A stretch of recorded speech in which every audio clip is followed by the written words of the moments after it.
Assalamualaikum everyone, I hope you all doing well. I am here with another question from ratio chapter. This question examined in 2006 CSS paper. General Electric Company has annual sales which is all on credit 1.6 million. The average collection period 40 days and they typically have an inventory turnover of 8. Their gross profit margin is 20%. Assume for ease of collection 360 days a year. Calculate company account receivables. क्या find करने हमारे account receivables. Calculate the amount in inventory. हमारी inventory में कितनी amount है वो भी हमें कैलकुलेट करनी है.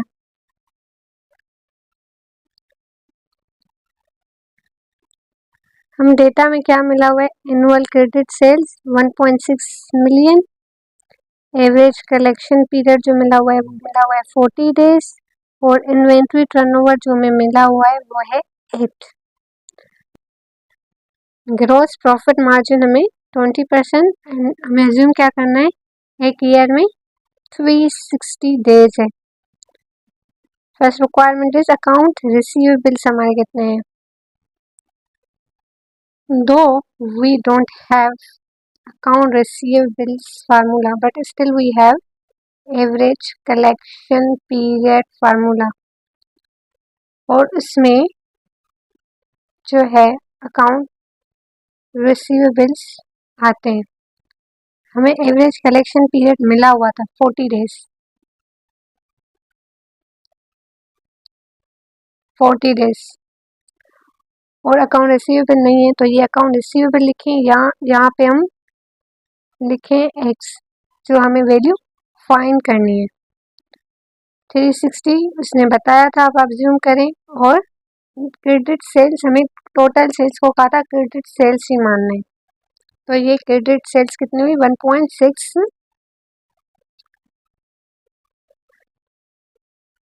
अगर मैं 360 को ये मल्टीप्लाई में यहाँ ले आऊँ तो ये क्या हो जाएगा डिवाइड में, जो ये हमने किया हुआ है अकाउंट रिसीवेबल्स और 116 मिलियन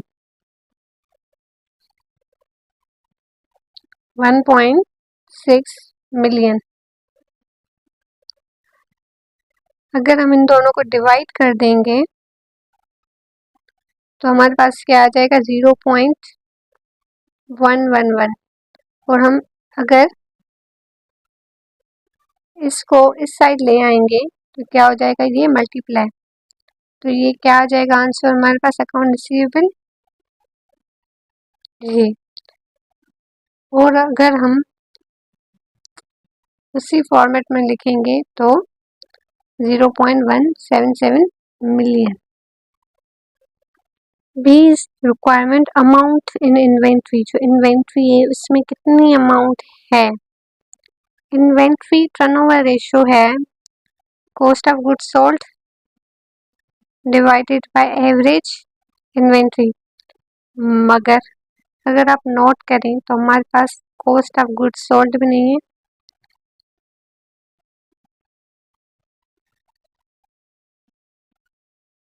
और हमारे पास एवरेज इन्वेंट्री भी नहीं है. तो एवरेज हमें चाहिए आंसर में अमाउंट ऑफ इन्वेंट्री. अगर इन्वेंट्री हमें चाहिए तो हमें क्या फाइंड करना पड़ेगा, कॉस्ट ऑफ गुड सोल्ड. तो पहले हम क्या फाइंड करेंगे, कॉस्ट ऑफ गुड सोल्ड. आपको याद होगा कि ग्रॉस प्रॉफिट मार्जिन हमें दिया हुआ था. तो ग्रॉस प्रॉफिट मार्जिन जब हम इनकम स्टेटमेंट पढ़ते हैं, इनकम स्टेटमेंट में क्या पढ़ते हैं, sales minus cost of goods sold is equal to gross profit. हमारे पास सेल्स है, हमारे पास ग्रॉस प्रॉफिट है, ग्रॉस प्रॉफिट हमारे पास नहीं है। मगर आप एक चीज़ देखें तो हमारे पास ग्रॉस प्रॉफिट मार्जिन है। तो अगर ग्रॉस प्रॉफिट मार्जिन के फार्मूले से हम ग्रॉस प्रॉफिट पता लगाएं तो ये दोनों चीज़ें मिल जाएंगी। जब हमें ये दोनों चीज़ें मिल जाएंगी तो उससे हम क्या पता कर सकते हैं, कॉस्ट ऑफ गुड सोल्ड। तो इसको मैं रिमूव करी। ग्रॉस प्रॉफिट मार्जिन मेरे पास कितना है, 20, और ग्रॉस प्रॉफिट मुझे नहीं पता, 1.6 हमें सेल्स पता है। ये है ग्रॉस प्रॉफिट मार्जिन का फार्मूला। अगर आप ग्रॉस प्रॉफिट मार्जिन होते हैं ना, वो हमेशा परसेंटेज में होते हैं, और जब भी हम परसेंटेज को पुट करते हैं ना तो वो उसको हम किससे डिवाइड कर देते हैं, 100 से।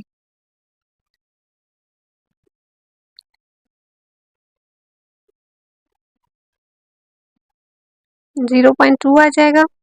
और अगर मैं इसको यहाँ लिख के आऊँ, ये डिवाइड में इस साइड क्या हो जाएगा, ये मल्टीप्लाई हो जाएगा। तो ग्रॉस प्रॉफिट जो है हमारा कितना आ जाएगा, 0.32 मिलियन या 3,20,000।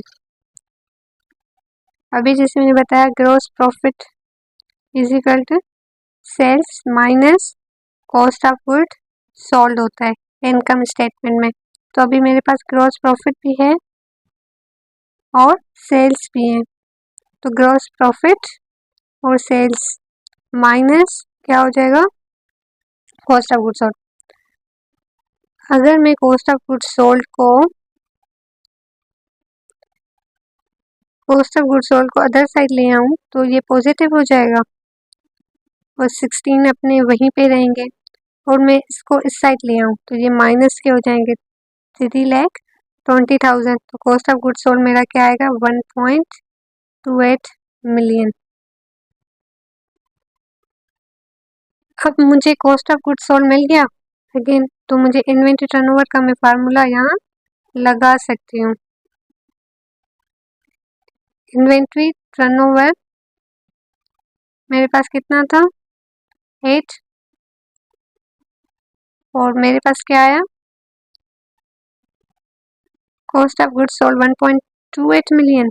और इन्वेंट्री जो है वो या तो आप इन्वेंट्री लिखें या तो इसको एक्स लिखें, जो आपको वैल्यू नहीं पता। हम क्रॉस मल्टीप्लाई कर देंगे तो क्या हो जाएगा, इन्वेंट्री यहाँ आ जाएगी, 8 यहाँ आ जाएंगे, तो इन्वेंट्री यहाँ आ जाएगी और 8 यहाँ आ जाएगा। इन्वेंट्री को ये हम इसको डिवाइड कर देंगे तो क्या आ जाएगा, 0.16 मिलियन और 160,000। This is from CSS 2003, question number 6। Discuss the effect of the approaches to the working capital finance policy. ये जो है हम नहीं कर रहे, हम B और C को करेंगे। Assume that current ratio is 2. Current ratio 2 means जितनी liabilities हैं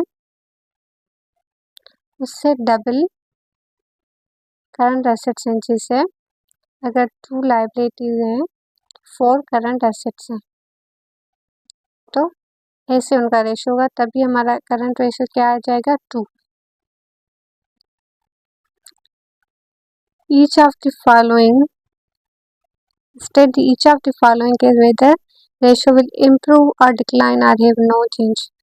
ये 4 कंडीशंस दिए हैं और उसमें कह रहा है बताएं कि जो रेशो है वो इम्प्रूव होगा, डिक्लाइन होगा या कोई चेंज ही नहीं आएगी। ये वही स्टेटमेंट है। पेमेंट ऑफ करंट लायबिलिटी जो है, करंट लायबिलिटीज को पेमेंट कर देती हूँ। जैसे अगर मेरे पास करंट एसेट्स जो हैं मेरे 200 हैं और ये 100 है तो मेरा रेशो 2 आ जाएगा, इसको फुलफिल कर रहा है। अगर मैं करंट लायबिलिटी 50 दे देती हूँ, तो वो कहाँ से जाएगा? करंट एसेट से जाएगा। तो क्या होगा? यहाँ मेरा आ जाएगा 150, वो यहाँ क्या आ जाएगा? जबकि 50। तो मेरा जो रेशो है वो इम्प्रूव होगा या डिक्लाइन होगा? इस कंडीशन में मेरा 2 बन रहा था इसको, अगर अभी ये कंडीशन आ गई तो ये मेरा 3 हो जाएगा। तो क्या हो गया? Current ratio will be improve, ये इम्प्रूव हो जाएगा। इसको मैंने ऐसे भी किया है, पहले मैंने 500 और मैंने कहा था करंट लायबिलिटीज जितनी उससे डबल क्या है हमारे करंट एसेट्स हैं। अगर मैं यहाँ से 125 माइनस कर दूंगी और यहाँ से भी, तो यहाँ पे आ जाएगा, ये 500 नहीं होगा, ये होगा 375। और अगर हम इन दोनों को कैंसिल करेंगे तो वो 3:1 रेशो आ जाएगा। वो ही बात, तो हमारा रेशो जो है वो इम्प्रूव होगा। अगर हम परचेज ऑफ फिक्स एसेट्स कर रहे हैं तो रेशो पे क्या असर होगा?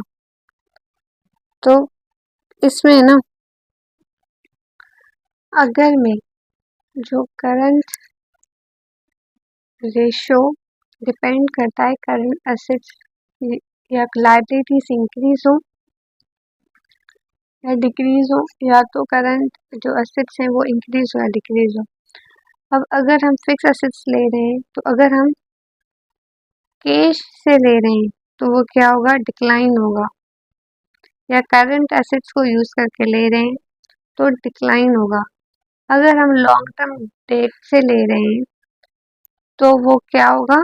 उसको कोई भी फर्क नहीं पड़ेगा। Will no change in the current ratio. क्यों? अगर हम परचेज ही करें कैसे? लॉन्ग टर्म लोन से। कैश कलेक्टेड फ्रॉम कस्टमर्स, अगर कैश कलेक्टेड फ्रॉम कस्टमर मतलब क्या हो गया? हमारे जो अकाउंट रिसीवेबल्स हो गए, तो अगर अकाउंट रिसीवेबल्स हमारे पास थे, हमने रिसीव करने थे 150, हमने वो ही 150 ही रिसीव किया, तो रिसीवेबल्स कट हो जाएंगे और कैश वहीं उसी जगह पे आ जाएगी, तो रेशो पे तो कोई फर्क नहीं पड़ेगा। तो इस वजह से क्या होगा? रेशो में कोई चेंज हैज नो इम्पैक्ट, क्योंकि कोई भी फर्क नहीं पड़ता। इशू ऑफ न्यू शेयर्स, अगर हम न्यू शेयर्स को इशू कर रहे हैं तो करंट रेशो विल इम्प्रूव। क्यों? Issue of new shares means cash increase and so the current assets, so the current ratio will improve. A corporation has total assets 5 lakh हैं और इसकी इक्विटी जो है वो 2 लाख है। And what is the company debt total assets ratio? हमसे debt to assets ratio मांगा है, क्योंकि टोटल एसेट्स हमें दिए हुए हैं, इक्विटी भी हमें दी हुई है। डेट टू एसेट्स रेशो का फार्मूला क्या होता है? Date divided by assets. हमारे पास ना डेट टू एसेट रेशो है, रेशो तो हमें मांगा है ना, हमें नहीं पता कि डेट कितना है, और ना कि हमें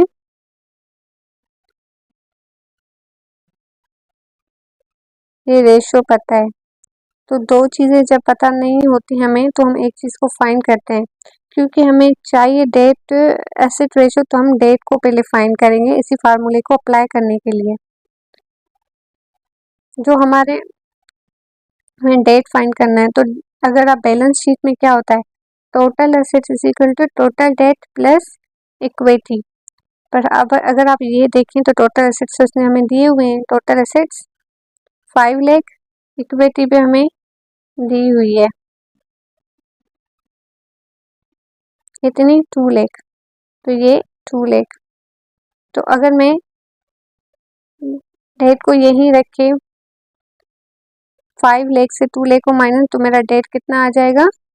3 लाख। अब यही मैं formula debt to asset value में लगाऊंगी तो मेरा डेट टू एसेट रेशियो आ जाएगा 0.6 इन प्रोपोर्शन 1।